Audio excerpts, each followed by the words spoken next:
Hello again!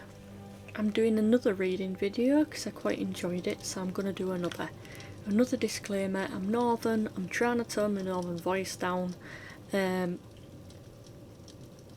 yeah, that's it. Today we're going to read the Book of the Dragonborn. Looks like that. So, the Book of the Dragonborn by Prior Emmeline Madrine, Order of Talos, Waynon Priory. You go there in Oblivion. Year 360 of the Third Era, 21st of the reign of His Majesty Pelagius the Fourth. Many people have heard the term Dragonborn. We are of course ruled by the Dragonborn Emperors, but the true meaning of the term is not commonly understood. For those of us in the Order of Talos, this is a subject near and dear to our hearts, and in this book I will attempt to illuminate the history and significance of those known as Dragonborn, down through the ages.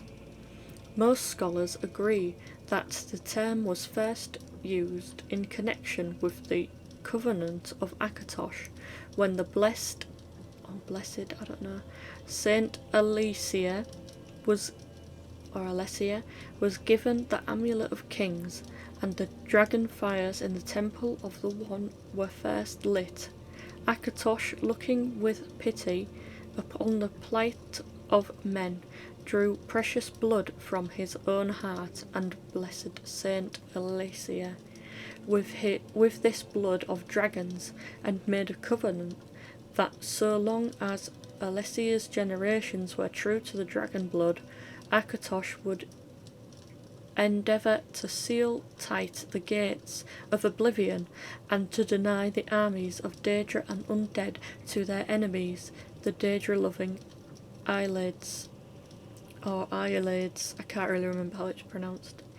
Those blessed by Akatosh with the dragon blood became known more simply as Dragonborn. The connection with the rulers of the Empire was thus there from the beginning. Only those of the dragon blood were able to wear the Amulet of Kings and light the dragon fires. All the legitimate rulers of the Empire have been Dragonborn. The emperors and empresses of the first Cyrodiilic Empire, founded by Alessia, Raymond Cyrodiil and his heirs, and of course Tiber Septim and his heirs, down to our current emperor, His Majesty Pelagius Septim the Fourth. Because of this connection with the emperors, however, the other significance of the Dragonborn has been obscured and largely forgotten by all but scholars and those of us dedicated to the service of the blessed Talos, who was Tiber Septim. Very few realise that being Dragonborn is not a simple matter of heredity?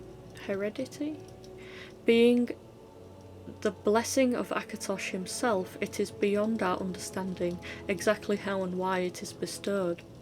Those who become emperor and light the dragon fires are surely Dragonborn. The proof is in the wearing of the amulet and the lighting of the fires.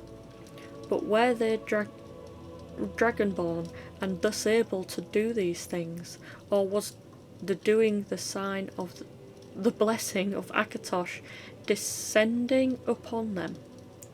All that we can say is that it is both and neither a divine mystery. The line of Septims have all been Dragonborn, of course, which is one reason the simplistic notion of it being hereditary has become so commonplace. But we know for certain that the early Cyrodiilic rulers were not all related.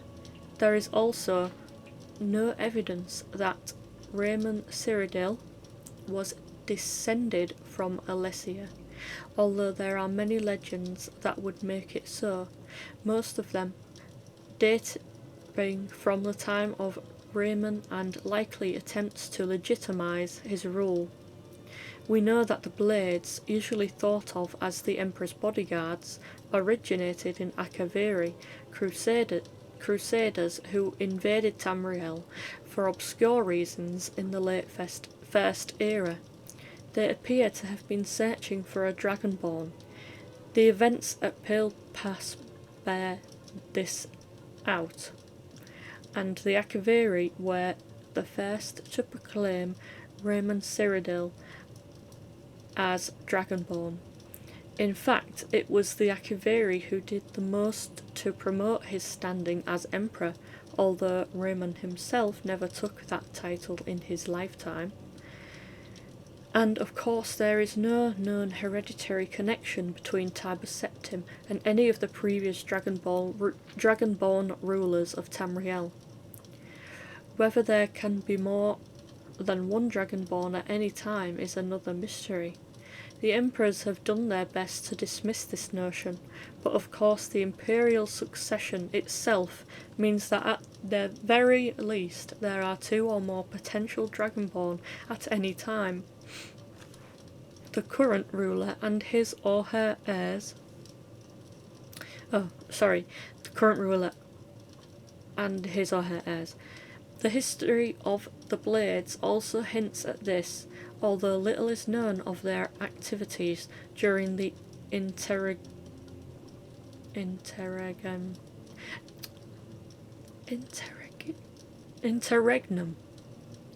between Raymond's empire and the rise of Tiber Septim.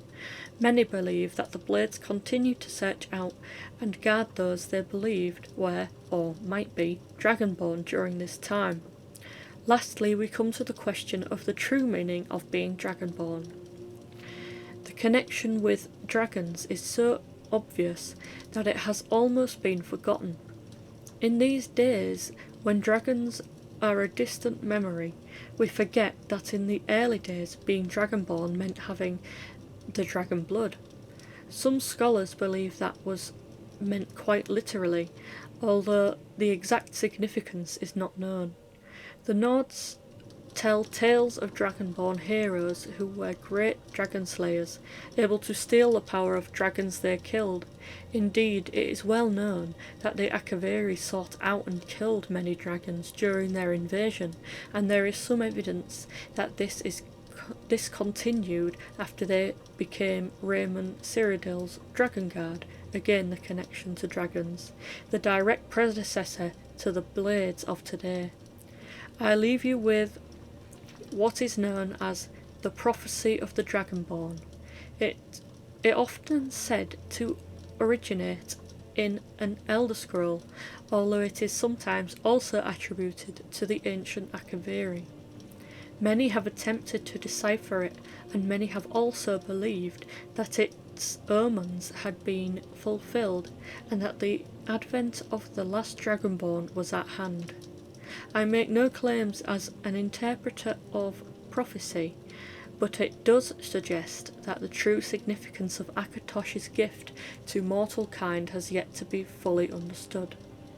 When misrule takes its place at the 8 corners of the world, when the brass tower walks and time is reshaped, when the thrice blessed fail and the red tower trembles, when the Dragonborn ruler loses his throne and the white tower falls, when the snow tower lies sundered, kingless, bleeding, the world eater wakes, and the wheel turns upon the last Dragonborn.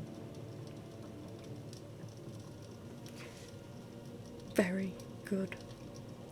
So, I messed up quite a lot reading there.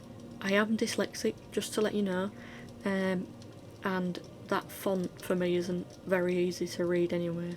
So I apologise that I've messed up. I'll probably disable the comments for this video because people used to rip the piss out of me at school because I was dyslexic. So and that's it. I'm just going to not put the comments on because some people are not understanding, obviously. So thank you for watching. I hope you enjoyed it. I'm sorry I messed up quite a few times there, but yeah, thank you very much. Bye bye.